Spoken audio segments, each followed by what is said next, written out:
So the purpose of this hearing is to receive public comment on the ongoing grant implementation of activities funded through our CDBG block grants, including the 17, 18, 19, and 20 awards, and revising the city's 18 community development block grant to undertake substantial housing rehabilitation activity, which will pair CDBG funds with additional funds, gateway housing rehab, to make extensive repairs to 2 to 4 unit properties.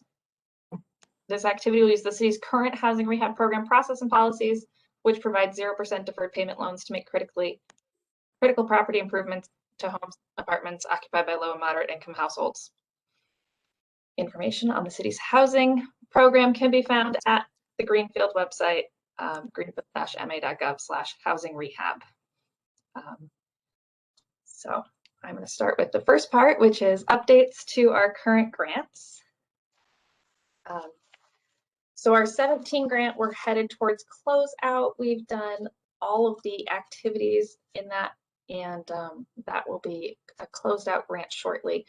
So there's not a lot to update on that, except that MJ and I are very excited to close out this grant and be done with it. All right, in our 18, so I'll step back for a second. CDBG is federal funds, which comes down to the state. The state provides those to the town. It specifically is for low and moderate income individuals. And every year, the city applies to the state to request funding.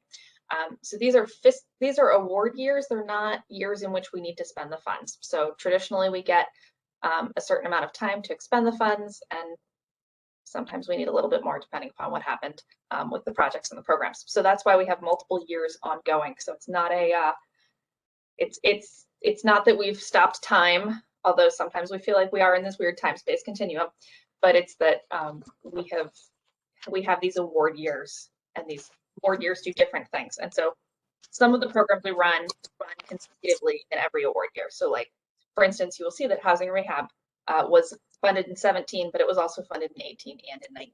So some of these programs, as updates, you'll hear about in multiple years. So our 18, we completed the number of housing activities we were going to do. We said our goal was 3. We've completed 4. In addition, we did 2 additional ones under USDA housing preservation grants, and are working to expand it using housing, using the Gateways housing, which you'll hear about later. Additionally, we've done code compliance, which we've hired staff to work with the Board of Health to help landlords who have properties with code violations come up with ways to correct those code violations. And it's been our other housing rehab under 18. We did some commercial improvements. We've done the micro enterprise funds, which were money to assist small businesses who were impacted by COVID-19. And to date, the city has awarded $30,000 of loans under this grant. And then we funded some GSET broadband internet infrastructure that is completed, and demolished 188 Main Street, which you may have seen, and that is completed as well. Additionally, these grants funded the Center for Self-Reliance Food Pantry, the Greenfield Council on Aging's Wellness and Nutrition Outreach Program, and those have also been completed. Then under our 19 grant, we did our housing rehab.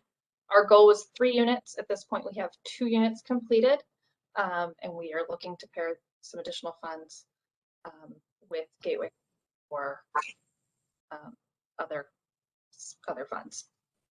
Additionally, in commercial improvements, we awarded $50,000 of grants for micro enterprise assistance due to COVID-19. In infrastructure, we replaced the Hope Street sidewalks from Olive Street to Russell Street.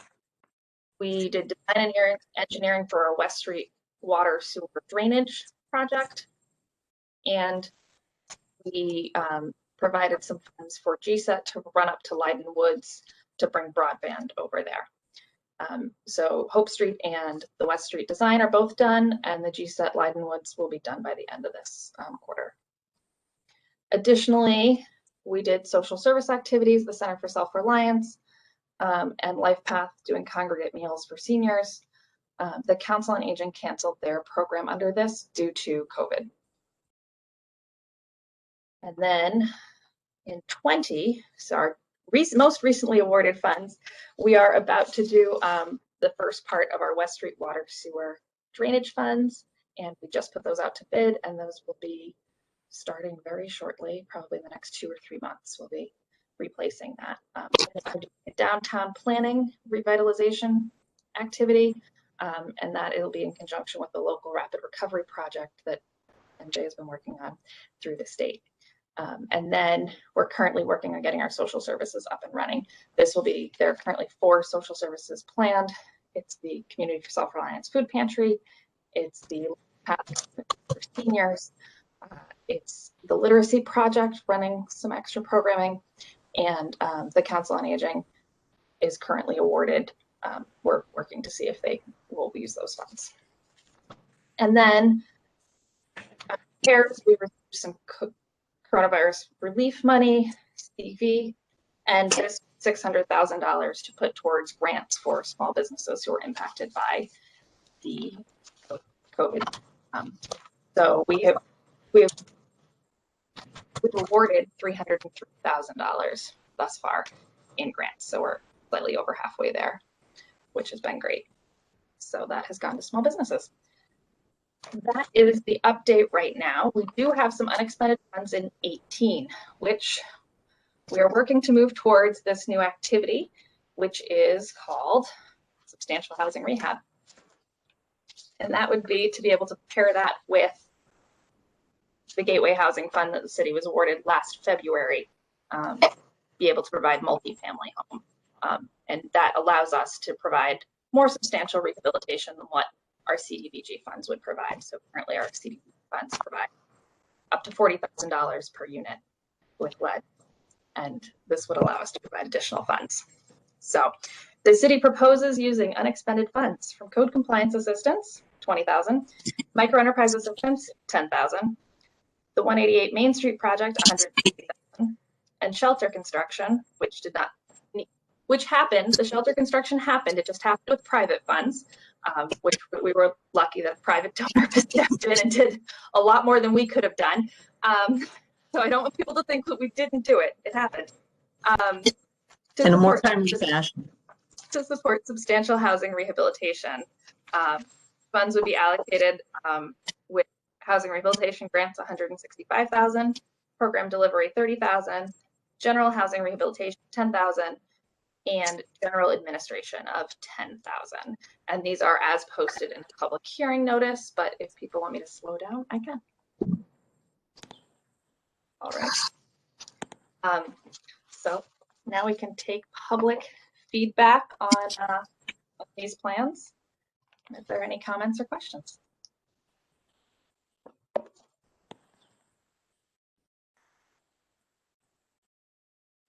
Or MJ, if there's something I've missed in the going over it. No, I mean, the thing is that the DHCD, the staff decided to change the activity code, the type of activity, which is why we're not making a substantial change in the program in any way. That this is simply to put it under the right code activity number in the grant. It would be helpful if anyone who's interested in these fundings made statements about how important this money was to their project.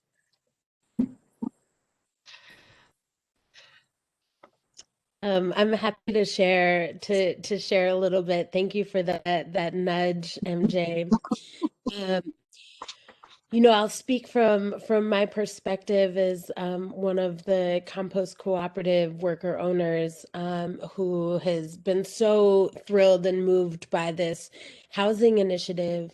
I've been so excited by the city of Greenfield and the community members that have shown out tremendously to support this effort of creating additional housing for folks who face barriers to housing.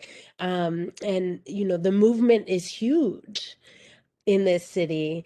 You know, folks from different groups are organizing to educate each other and to support our particular initiative as well as other initiatives. So this feels like such an important opportunity for the city of Greenfield to show up to say that they are too in line and on board with the things that the community has been asking for.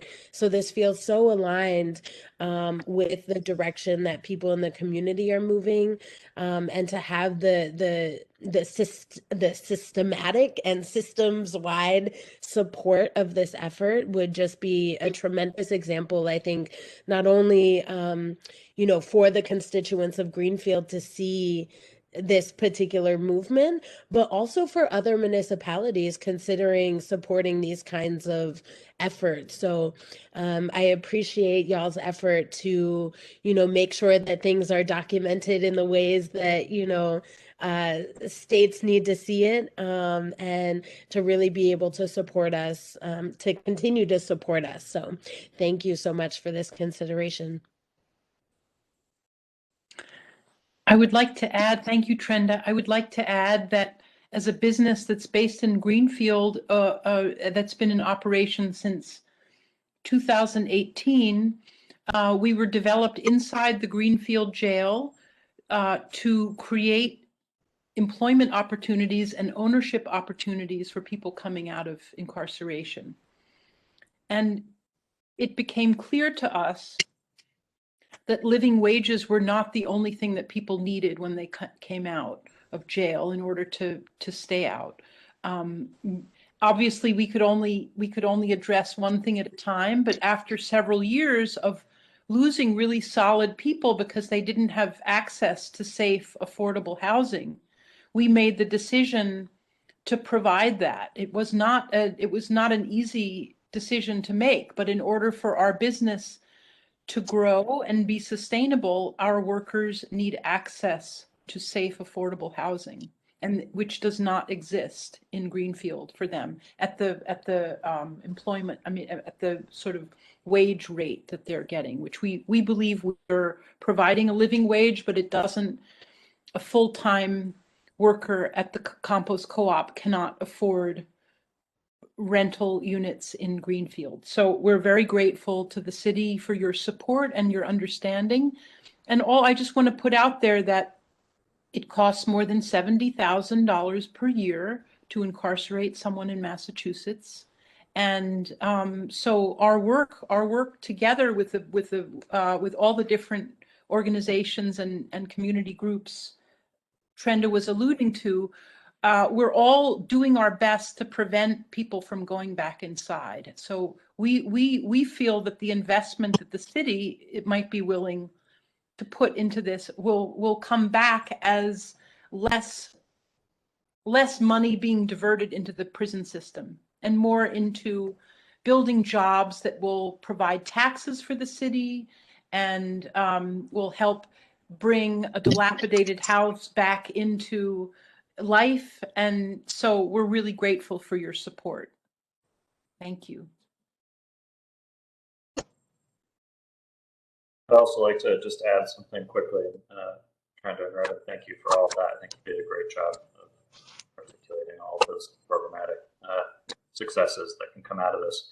The funds that could be allocated here from the city, I think will really make a significant difference in terms of the longevity of the structure and the efficacy of those efforts. In particular, being able to do hazardous material abatement for asbestos and lead in a way that is not only good for the health of the residents and the neighborhood, but also allowing us to do a much more robust job on that will actually allow it to be not just diverted into a landfill somewhere else, creating another issue there.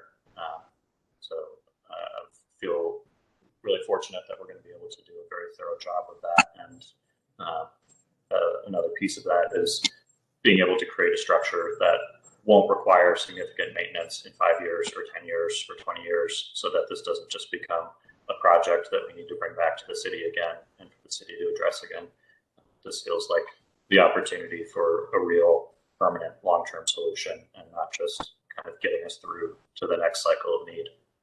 So we really appreciate that opportunity. Excellent.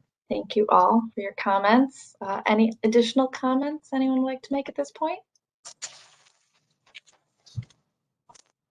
Hearing none, I will close our public hearing at 12:17. Thank you all for coming. Okay, just to share with you the next steps, when do the comments close, Linz? Tomorrow at noon. Tomorrow at noon. So tomorrow at noon, we will be prepared to wrap this up and send it off to the state for their approval. But we do accept comments. So if you have anyone else who wants to email something to Lindsay, feel free to do that. You know, it's, you know, the more the merrier, but I really appreciate the commentary that you folks offered up. That really helps us make the case that this is the right thing to do. And I would love to say that the state will be very quick in terms of turnaround. We will certainly be advocating, just knowing the sensitivity of the time frame on this, and we want to get going as soon as we can. So, okay. And they're And very MJ aware that this is coming. MJ, thank you for prompting us, nudging us, and thank you for making this. We all understand how much work you and Lindsay, have been doing behind the scenes, and we are incredibly grateful. Well, I think it's a very important project, and I think you're doing good work, with the right mission, that we have for community development block grant. It certainly, improves our housing stock, helps returning citizens really make their way back into the community. And you're right, you're absolutely right about the dollar value in terms of how we save the community as a whole money, and not just the money, but the lives that we enhance and make better, because no returning citizen is a person by themselves. They're connected to family and others. It's just, we need to really focus on making sure that when they do step out of the house of corrections, that they're out there permanently. They're getting what they need to make that successful for a whole variety of reasons. Yes. Great. Okay. We're adjourned. Yes? Thank you all. Yep. Thank you. Thank you very much. Great. Take care now. Bye. Sorry. Bye.